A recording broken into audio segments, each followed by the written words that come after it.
Direktorat Reserse Kriminal Umum Polda Jambi menangkap 2 orang pelaku pembunuh sopir taksi online. 1 orang pelaku terpaksa ditembak polisi lantaran mencoba melawan saat ditangkap. AS dan AF, 2 orang mahasiswa Jambi pelaku pembunuhan sopir taksi online ditangkap tim Reskrimum Polda Jambi. AS ditangkap di kediamannya di Kecamatan Tabir, Kabupaten Tebo, sementara AF ditangkap di salah satu hotel di kota Jambi. Salah seorang pelaku terpaksa ditembak karena mencoba melawan petugas. Dari tangan pelaku, polisi menyita barang bukti, pakaian korban, dan foto hasil rekaman kamera pemantau. Kejadian bermula saat 1 hari sebelum Lebaran Idul Fitri, kedua pelaku memesan taksi online. Saat di tengah perjalanan, kedua pelaku langsung membunuh korban dengan karet ban dan melakukan penganiayaan hingga meninggal dunia.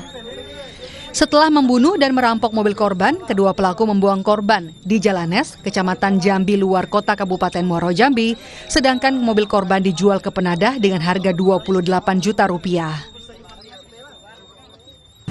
Saudara HT menjerat korban dengan menggunakan karet ban yang sudah disiapkan. Kemudian saudara AS menutup muka korban. Dalam kondisi korban sudah pingsan, saudara HT melakukan kekerasan terhadap korban, sehingga korban meninggal dunia, dan akhirnya kedua pelaku ini membuang korban di daerah Nes. Akibat perbuatannya, kedua pelaku terancam dengan pasal 338 dan pasal 480 dengan ancaman penjara seumur hidup, paling ringan 20 tahun penjara. Ratnasari, Kompas TV Jambi.